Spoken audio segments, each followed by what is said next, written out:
I must say I was afraid. I'm a foreigner. I don't have a green card. I'm not an American citizen. I'm fairly prominent. And I literally prepared to go to America as if I was going to North Korea. I took a burner phone, Jamie. Imagine that. Not my mobile phone, not my iPad, nothing. I've heard that many, including British citizens, have been stopped at the border and questioned for hours and hours and hours. And I know that a lot of them, from anecdotal discussions with my friends, have been turned around. If I'm afraid, what do others think?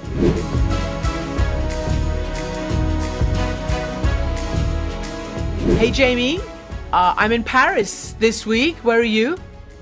I'm in Carmela's kitchen behind me. Carmela's kitchen in Long Island. So listen, I'm in Paris and I went to the phenomenally redone Notre Dame Cathedral that you remember burnt several years ago. And even Trump was invited, even before he took the oath of office, to come in December to reopen with Macron and the rest of the world leaders. And I was really struck by the sense of history, by the sense of so much, including that in the 13th century, when this was built, might did make right around the world. That's what it was all about. Wars and territories, religious, cultural, political, land grabs. But now I just think it's right has to make right. And there was such an energy in that church. It was just so incredible. And it just made me think, not just of spirituality, but of principles, human rights, democratic institutions. I don't know. Do you think I'm crazy? No, there was an article recently by our now favorite columnist, David Brooks, who was criticizing J.D. Vance and some others for saying that soldiers don't fight for principles. They only fight for their buddies. Of course, they do fight for their buddies, but they do fight for principles.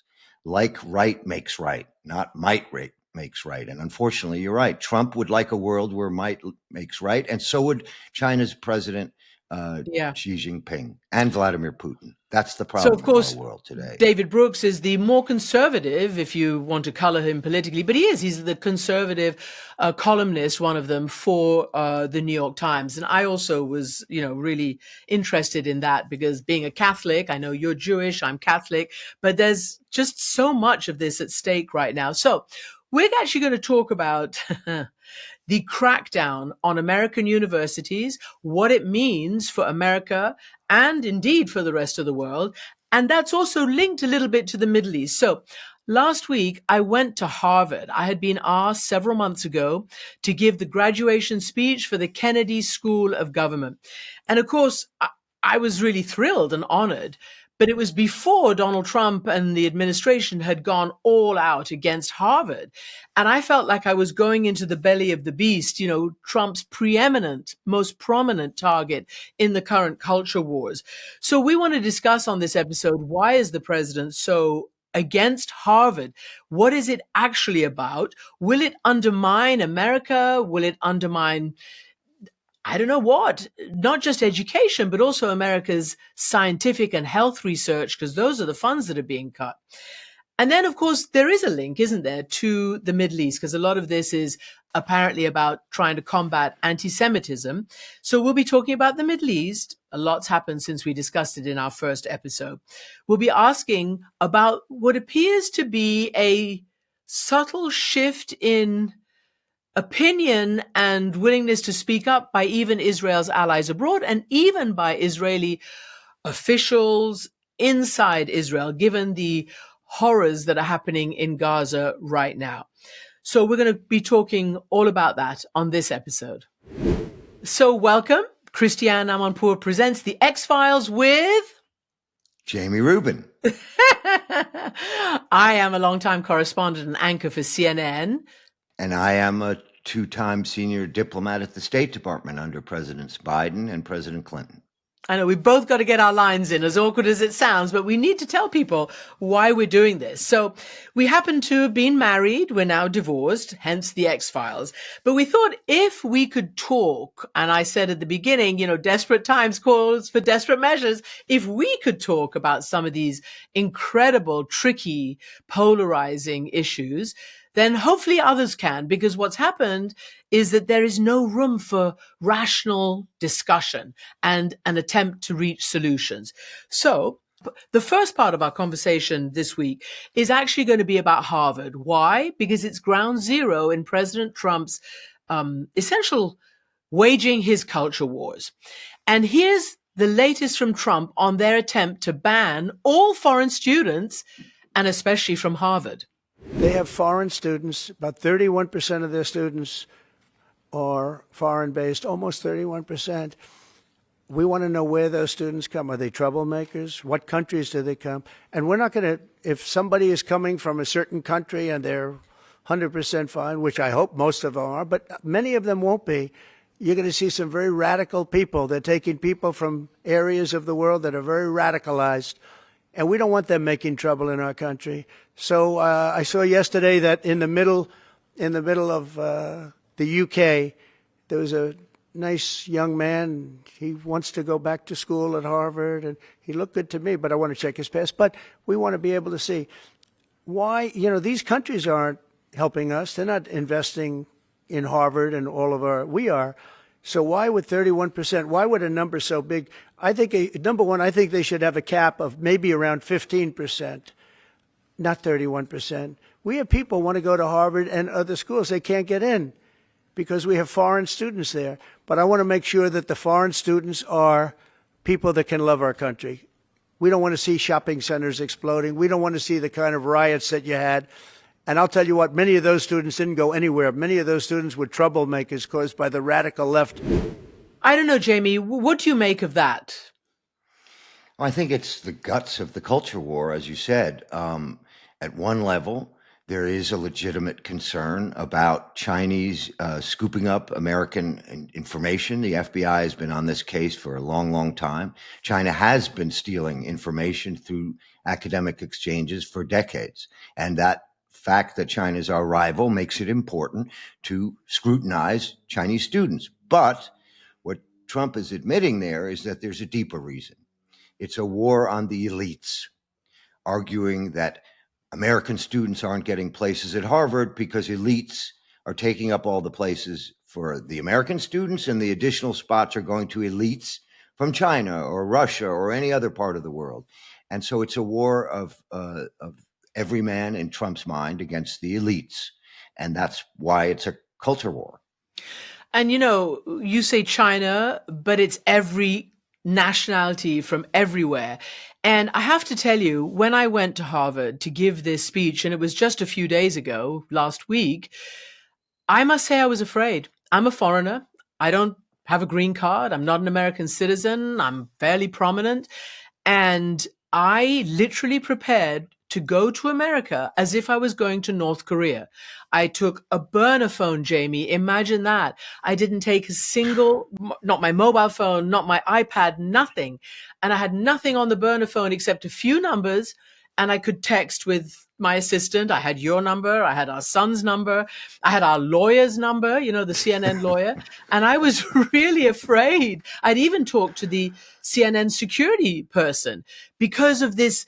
I've heard that many, including British citizens, have been stopped at the border and questioned for hours and hours and hours. And I know that a lot of them, from anecdotal discussions with my friends, have been turned around, even parents who were coming to various universities for their kids' graduations, whether they're from any part of the world. So it was scary.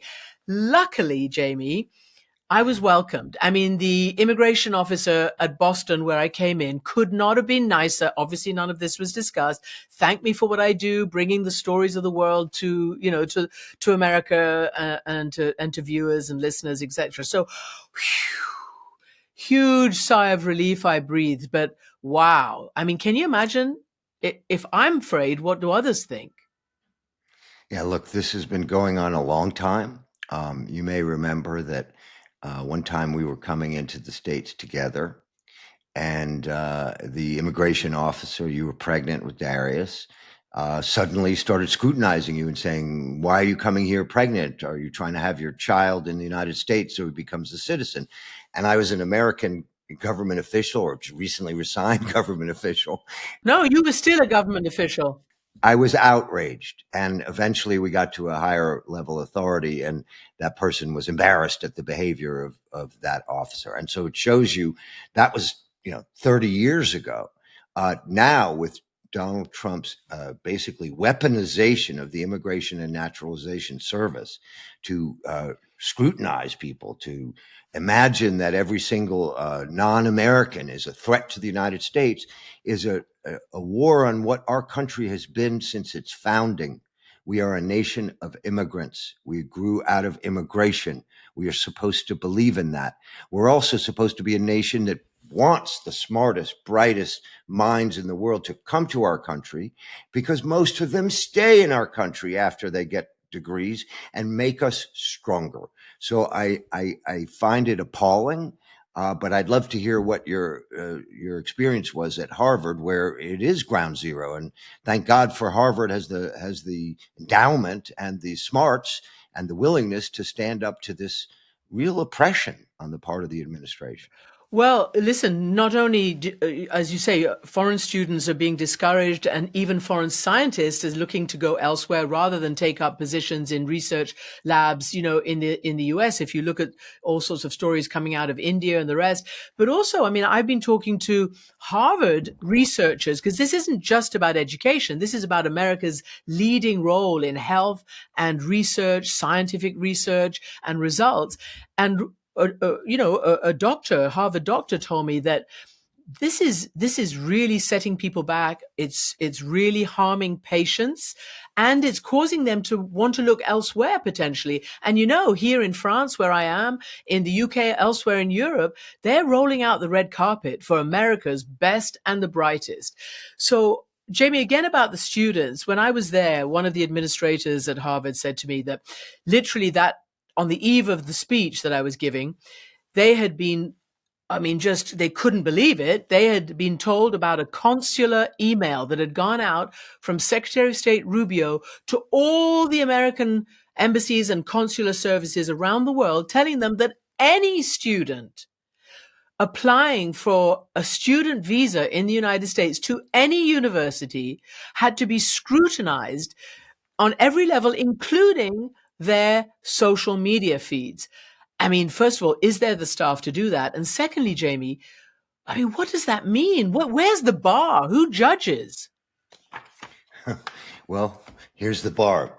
I'm going to read now from a cable that Secretary Rubio sent out.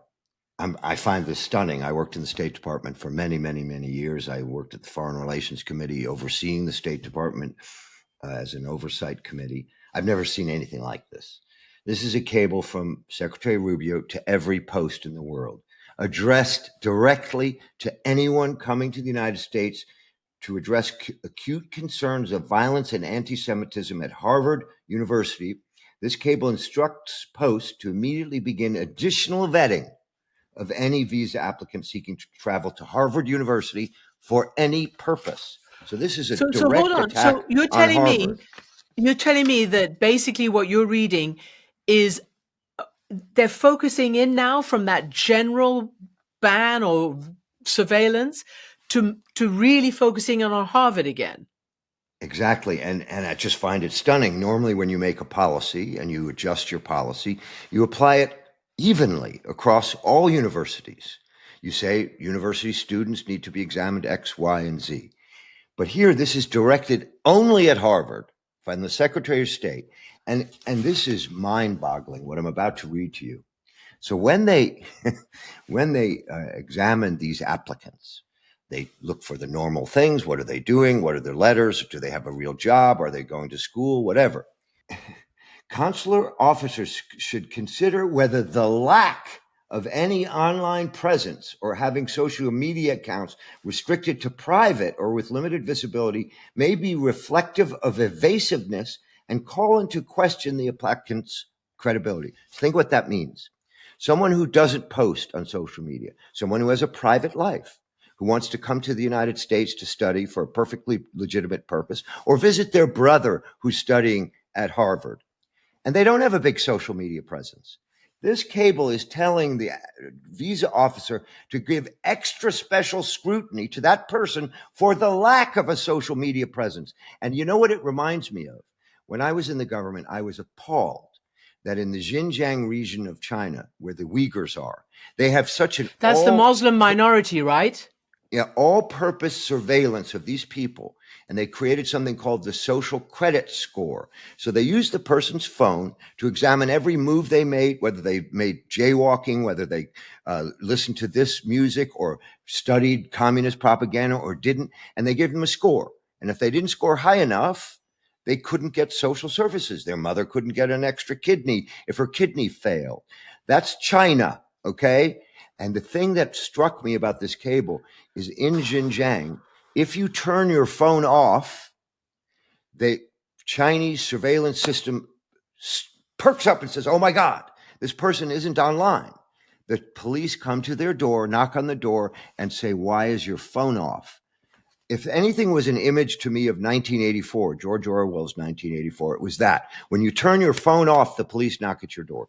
This is the same logic in this cable. If you don't have a social media presence, if you're not sharing all your opinions online, if you're not telling the world what you think about every single subject, you're a threat, an extra threat. That's the logic of Chinese surveillance being applied by an administration going way out of line and far beyond anything I thought would be possible by my government in my lifetime to scrutinize immigrants. And it shows you how low they will go to go after Harvard. And we can talk about why they're going after Harvard later, but to go this low, this level of scrutiny and, it's mind-boggling. Can I ask you how you got that info? Because that's new to me. Look, all of this is an unclassified action cable from the State Department. I used to work there, and I can't really say more than that. Wow, but that is new and news and really troubling. But can I ask you this then? Because part of this is, or at least it started, by being an attempt to corral, to prevent anti-Semitism, right? Starting from those, starting from the protests on campus a year or so ago. Jamie, even the Hillel group on Harvard campus, and all universities in the US have a Hillel house. URI, where I was at university, had it. It's the Jewish community, sort of, I guess. It's not a fraternity, but it's the Jewish community. It's sort of like that. Sort of like that. And they came out at Harvard and they said, look, while we want to combat anti-Semitism, obviously, we cannot see our fellow citizens banned, or any citizens, including Israeli citizens, banned from coming to study here. And other Jewish groups have said that, and they call it a cynical attempt to combat anti-Semitism using these methods. So people are quite worried, including American Jews, at least some, about the crackdown and some of the arrests and detentions without charge of students. So, Jamie, how much is the anti-Semitism the reason now? And how much is the Trump culture war and the war on elites? Well, I think it's both. Look, in the beginning, Harvard had a problem that after October 7th, remember the mass murder of thousands of Israelis, innocent men, women, and children slaughtered in barbaric ways, that was conducted by Hamas on October 7th, and then followed by a Hezbollah attack on the north. All right, in the immediate days after that, 30 student groups at Harvard got together and very quickly put out a statement or a message blaming the Israelis for the October 7th attack. And whatever you think about Israeli policy over the years, and I have had my criticisms, and most people have, it doesn't justify mass murder. It reminded me of how people blamed the United States for the 9/11 attacks.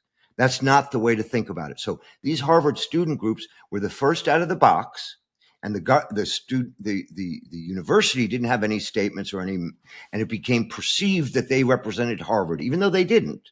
But because they made this outrageous statement, and then the protests were followed with sometimes outrageous behavior, they became associated with the most extreme version of. My point is, there were things to be concerned about at Harvard. There was this October 7th event and general behavior, where, as someone put it, the only group in Harvard that wasn't protected by minority protections were Jewish students. There was protections for Black students, protections for Asian students, protection for transgender students, but somehow Jewish students were exempted from that. That was when wokeness went too far. And I agree that that ought to be debated. But to take this approach to it is like taking a sledgehammer on an ant. We have a problem. Harvard needs to deal with it. But you don't ruin our country's reputation, perhaps for decades, by making it no longer a place where people aspire to go to study and to join in a country that was a nation of immigrants. And they are ruining our reputation and doing untold damage to our ability to be the beacon of freedom and hope in the world that we were for my whole life. So there's some issues that are legitimate to talk about, but to approach it this way is mind-bogglingly stupid and frankly makes me ashamed. So next we're going to look at sometimes what can be the backlash to this essential crackdown. Sometimes you can crack down on the wrong people. So what is the effect on that? And also, how does it essentially stand America up to keep its preeminent role as the world's finest research, development, health, medicine, all of that people flock to the US to learn about and to work in? That's when we come back. Hey, Jamie, we're back. Look, a little bit of disagreement on why this is happening. I think the Trumpies have swerved away from the legitimate issues they needed to deal with. And by the way, you know, I come from a Muslim country. I'm not Muslim, but there's been a massive, massive rise in Islamophobia. There was after 9/11. I don't recall any such defense. And I'm sorry to say, I'm not doing apples and oranges or both siderism or whatever, but people will say that, hey, you know, what's this really all about? So, but let's take it at face value that there needs to be a combat of all hate speech, including anti-Semitism, and that's just not okay to have anywhere. But what about the backlash, let's say, against Chinese scientists? There was this incredible story as a sort of an example that was written about this week. I can't remember when it was, but in the 50s or something, around the 50s, right? There was this unbelievable scientist, Chinese, who wanted to come to the US. Pick it up, Jamie, because it's such a great story. It's an incredible story. He worked in the United States. He was part of a team at the laboratories building our first missile systems. And he was part of a prominent team. And he was contributing greatly to America's power in the world during the Cold War when we were combating global communism, Russia and China. But he was a Chinese student, but he became an American and worked for America and tried to promote American values and became a prominent scientist. At some point, some FBI guy got it in his head that he might be a spy, and they put him in prison. They made him a prisoner, claiming that he was a communist spy.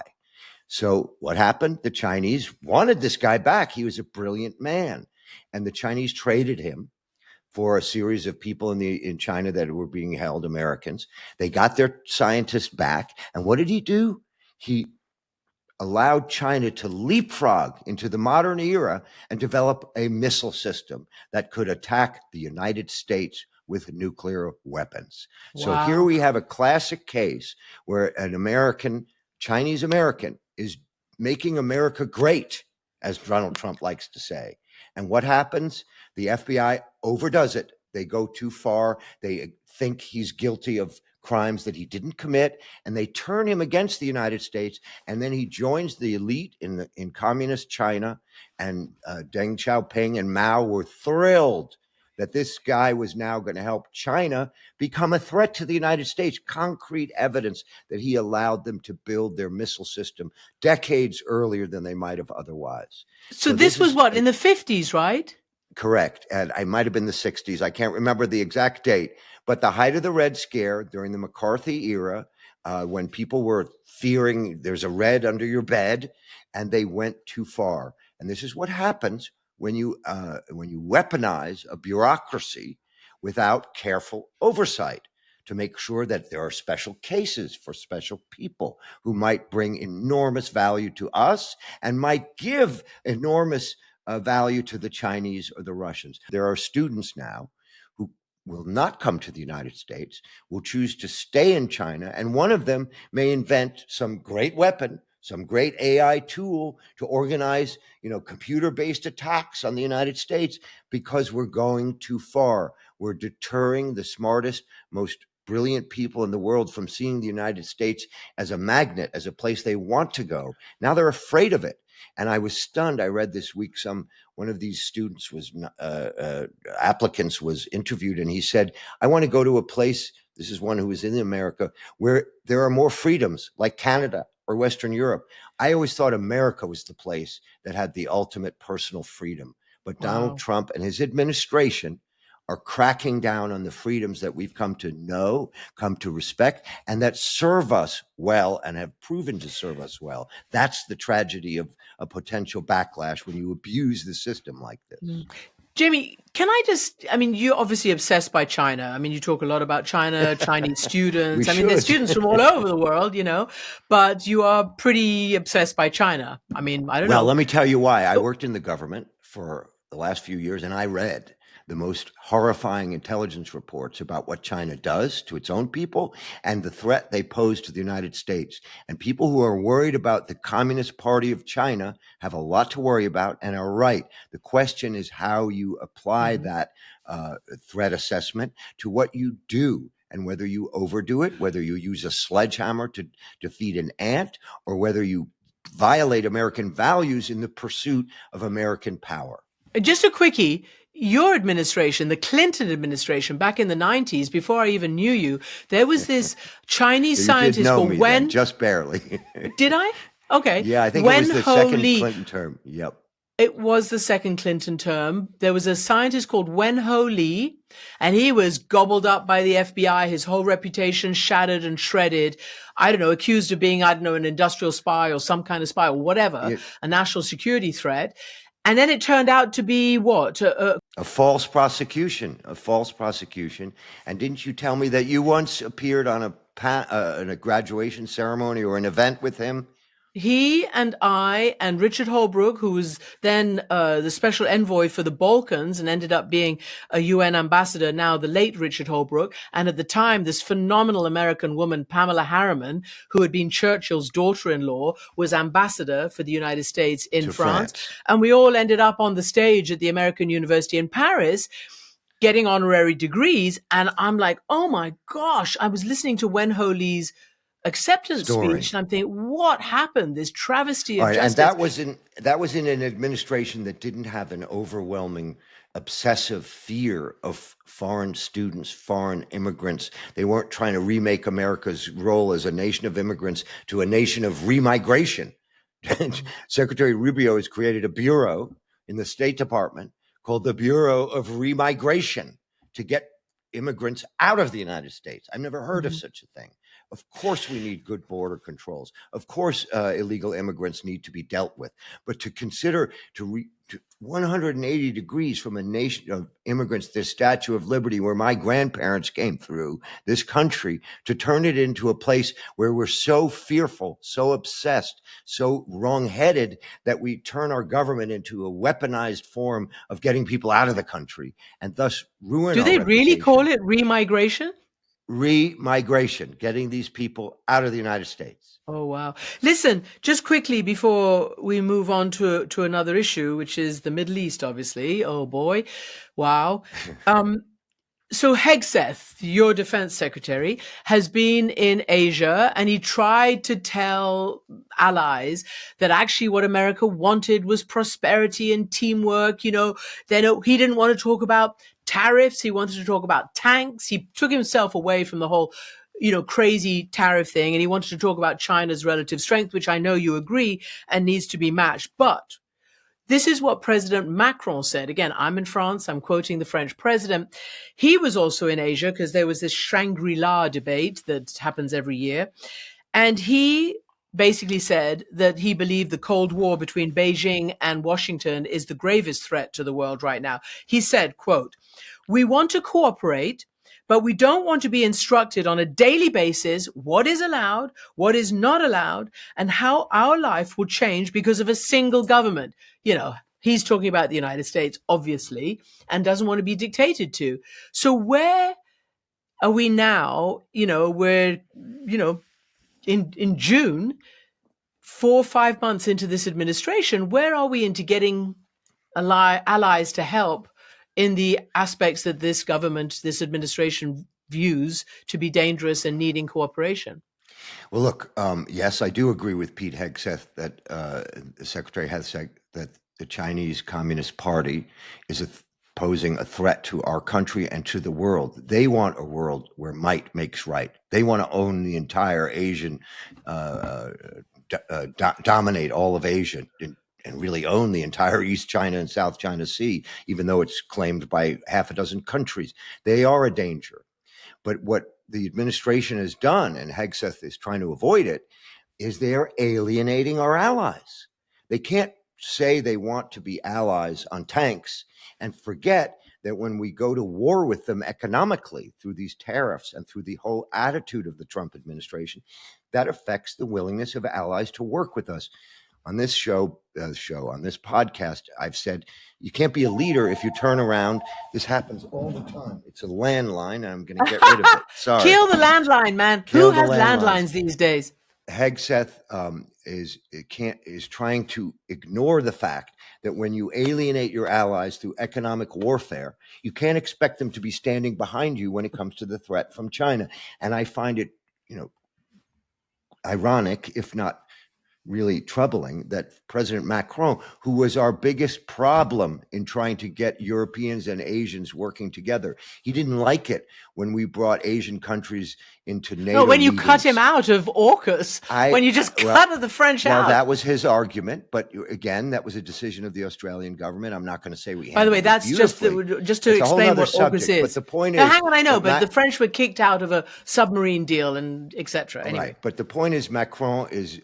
It's ironic for the person who made it most difficult for us to bring our European and Asian allies together, the European country that was the most difficult, to now claim that he wants to get together with our Asian allies, which is fine. I want him to do that. I just wish he had been a little more cooperative when we were under the Biden administration. Is, we want to do that, but we can't do it if we're being basically instructed on a daily basis how to run our affairs. Exactly. Look, Macron has legitimate points now. By the United States. Pointing out is that it's very rich for President Macron is like a weather vane. One day he's this way, one day he's that way. During Biden, can I just intervene? Can I just intervene? The Europeans are reacting maybe as a weather vane because of the United States weather vane. I agree. The US has turned against Europe, and now Europe has to, at the same time, bolster America's interest, and at the same time be left on their own to bolster their own interests. Look, we're in a mess. I understand why Macron is saying these things, but as a person who's been around a while, I always find it rich when the French are hypocritical about things they had a different position on before. He's right. This administration is seeing the light. How about we put it that way? He's seen the light. This administration is alienating European and Asian allies through economic warfare, which is making it 10 times harder for them to be our allies in confronting China and Russia, which we should be confronting, which the administration is not. I agree. Macron is right. Oh boy. You've just talked about Russia. Here's where we can say, wow, what did Ukraine did? That was incredible. It's being described as, Russia's Pearl Harbor, the most significant Russian military suffered defeat since the Second World War II. Ukraine with these dozens and dozens of drones hitting several major airfields and apparently wreaking real havoc on their long-range air ability and projection. It was a good day for the people who were defending their country from Russia's assault. It was a good day, and it showed Putin that if he continues refusing, remember what he's done here is blown it. Trump was the most sympathetic person he was ever going to get in the White House to his attempt to take over their neighbor. The most sympathetic, the most willing to give him concessions. No Ukraine in NATO. They can keep the territory they have. The United States will recognize Crimea. And instead of seeing that he had something good going, he's realized he's made a mistake, and he's going to realize that it's going to cost his country for a long time to go. The war is going to go on, and Ukraine is going to continue to surprise Russia with its innovation and its determination to fight this war that has been imposed on them. And actually, showed President Trump, Zelensky, that they do have some cards to play. But look, Exactly. that's just a little, we needed to put Sidebar. that We in can there because be it was some good news remarkable. amidst the crisis. Yeah, a negotiating ploy or whatever, but a real strike on Russia. Now we're going to take another break. And when we come back, we are actually going to talk about the latest and the increasing real anger that allies and internal officials in Israel are having against the conduct of the war in Gaza. So we'll take a break and we'll be back. Okay, Jamie, everybody, we're back, and we're going to talk again about the Middle East because A, it's linked to the whole business about the crackdown on American universities and the anti-Semitism issue, but B, what's happened over the last several days and frankly weeks, but most especially in the last few days, appears to be a tipping point of anger and disbelief by Israel's allies. I don't know about America, but Israel's allies in Europe and even former Israeli leading officials are now beginning to say, hang on a second, and I'm not sugarcoating this. The former Israeli Prime Minister Ehud Olmert said, yes, Israel is committing war crimes in Gaza. So this is huge. But let me first put how some of Israel's allies are looking at. Here is President Macron again, and this time on what's happening in Gaza. If we abandon Gaza, if we consider there is a free path for Israel, even if we do condemn the terrorist attacks, we kill our own credibility in the rest of the world.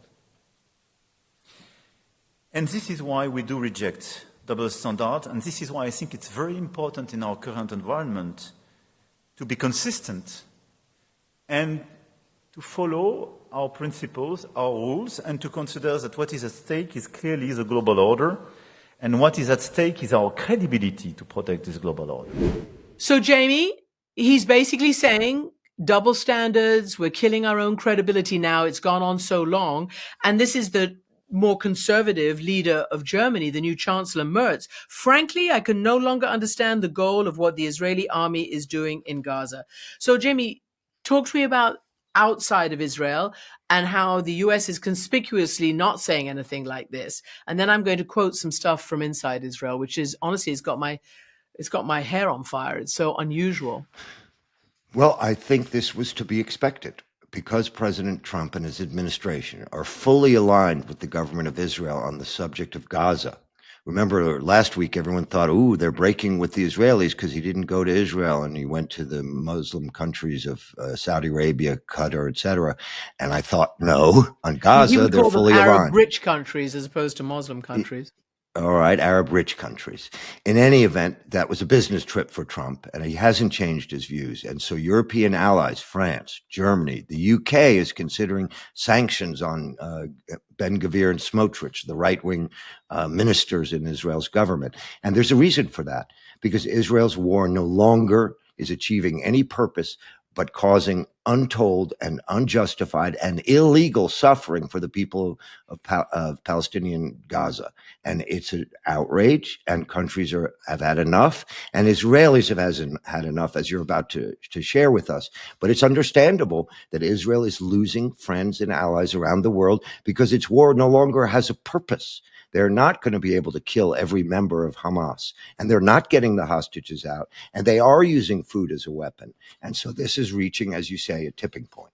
You know, you talked about sanctions just very quickly. You call them right wing, but as you know, Smotrich and the other one, Ben-Gvir, are far right. Far right. Religious far nationalists. Right. Far right, who openly call for the expulsion of Palestinians, the annexation of Judea and Samaria, as they call the occupied West Bank, and indeed the resettlement of Gaza. But here is Ehud Olmert, who himself fought a war against Hezbollah and others. But he said the government of Israel is currently waging without purpose, without goals or clear planning, and with no chance of success this war. What we are doing in Gaza now is a war of extermination, indiscriminate, limitless, cruel, and criminal killing of civilians. Yes, Israel is committing war crimes.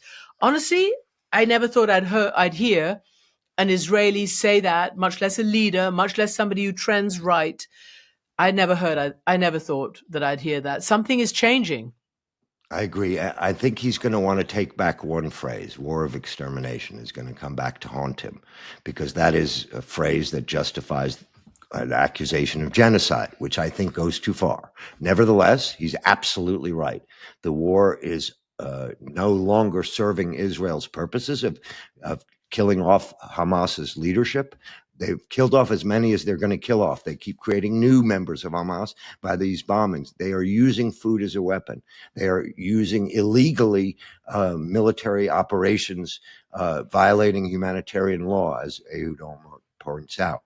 And they need to understand that the world isn't going to stand by indefinitely for them to try to kill off every member of Hamas. And they're not achieving any objectives.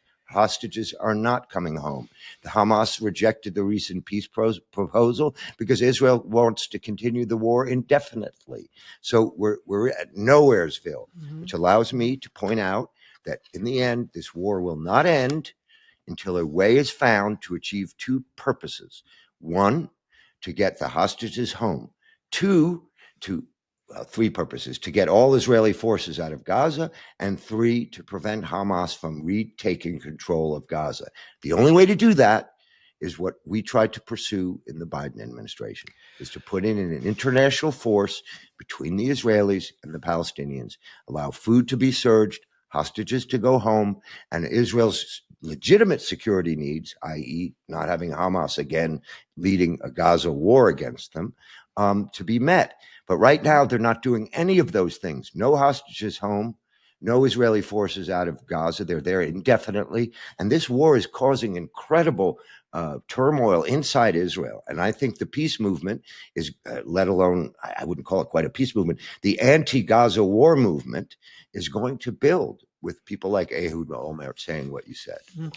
And on the other side, Halevi, who is pro-war and more right-wing than Olmert, he said this war is a deception. They lied to us about its achievements, failed plans, and it's not succeeding in destroying Hamas. So, to your point, this is an Israeli, former member of a government of a Knesset committee, but I was in a conversation that others were having with a leading member of Hamas, off background Chatham House rules. But I can say that, yes, they rejected the ceasefire. They say that they want an end to the war. Israel doesn't want an end to the war.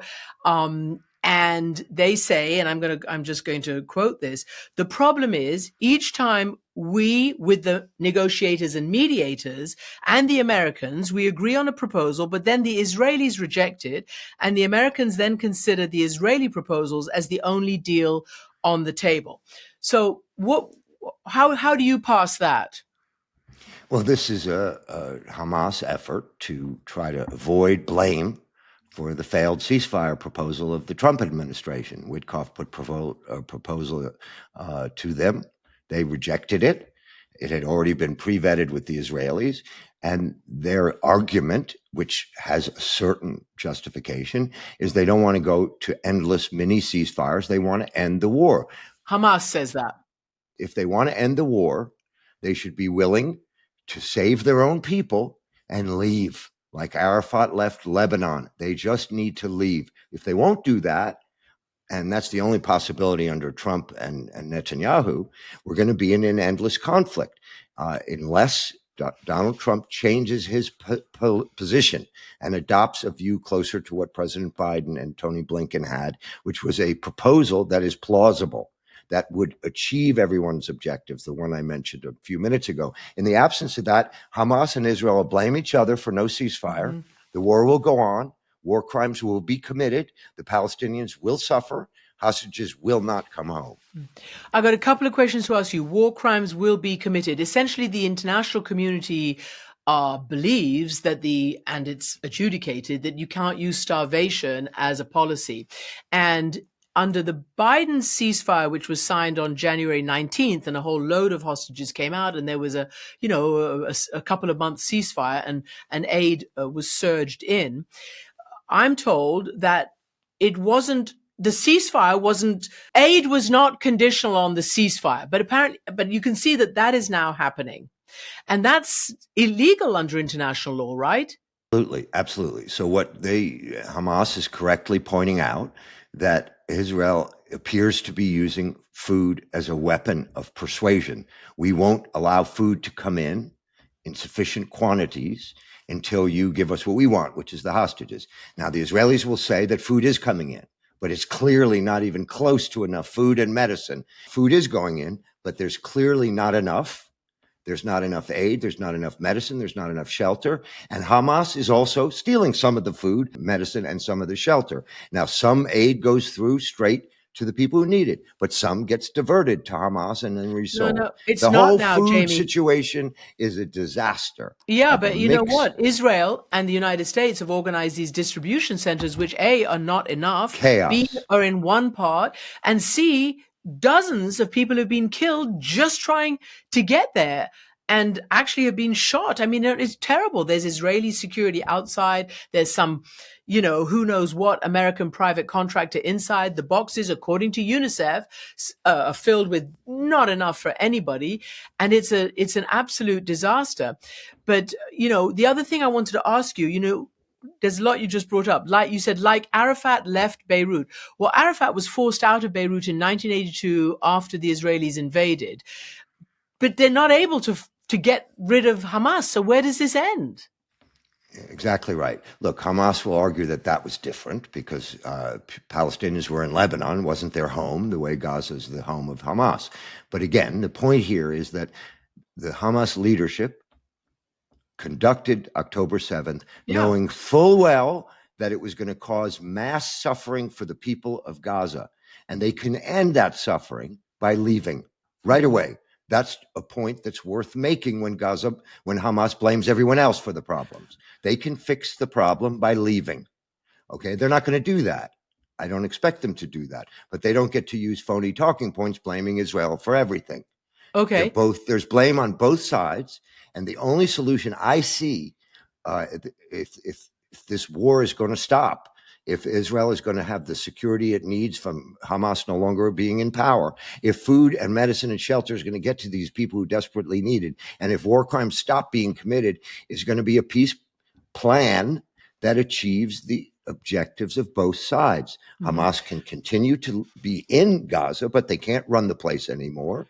Israel can know that weapons will not go into Gaza, so Hamas can rearm and redeploy their forces. And Israel will leave Gaza. There's no way to do that under the current circumstances. The Israelis and the Hamas don't trust each other. Nothing can be done. These ceasefires are going to be on and off and on and off. Hostages are getting weaker, weaker, and weaker. Less of them are alive. So Israel has no plan. They have no strategy. Here is apparently such a tragedy. They do, according to some want to commit mass murder. They want to transfer the population, and right. This some of them do. I don't believe that people is a like full Ben government Gvir policy. and Smotrich. They do, yes. Okay, so they are keeping the government in power. So let's just end this on the sanctions, because you said that the British are considering on these two particular far-right individuals. But Biden never did. He did sanctions on members of, some of the right wing and the Senate, but never on Smotrich and Ben Gvir. Do you think that was a mistake? Look, I know that President Biden made very clear to Netanyahu that having these people in his government was a disgrace. He found them offensive. I find them offensive. They say and do things that belie any value of democracy and morality and law in the world. And we would be better off if they weren't part of the government. Should they be sanctioned? Yeah, I find it hard to believe that we should prevent some student from Beijing who wants to study at Harvard from coming to this country. Or even from Israel, by the way. Who doesn't have a social media account for them to study. That guy can't come, but Smotrich and Ben Gvir can come in and out. Yeah, they ought to have their reputations destroyed for what they're saying and doing. And Netanyahu, unless he can find a way to shed them from his government, is going to be part of his legacy, is going to be indistinguishable from Ben Gvir and Smotrich. Let me end on this thought. Israel achieved some incredible things militarily, not just destroying Hamas's capability, but destroying Hezbollah, returning Lebanon perhaps to its people, helping cause the downfall of Bashar Assad in Syria and freeing that country. weakening Iran's air defenses. Israel militarily achieved objectives, but because their government doesn't have an ability to turn military success into strategic success, this war will go on and all of those military benefits will be put at risk. And what will happen without President Trump getting involved in a real way? Yeah, when we do our next series 6 months from now, we're still going to be talking about Gaza. That's what will happen. There's no end in sight unless President Trump changes his policy and convinces the Israelis to change their policy, or unless some miracle happens and the people who run Hamas suddenly get religion, real religion, and care about the people of Gaza and leave. Okay, so that's it for this episode. Thanks for watching. Thanks for listening. Christiane Amanpour presents The X-Files with Jamie Rubin. You can say your own name. Don't forget to watch for our bonus episode, which drops on Thursday. And that's when we answer your Q&As, the latest Q&As we've had. You can find us on Global Player, download it from the App Store, or go to globalplayer.com or wherever you get your podcasts.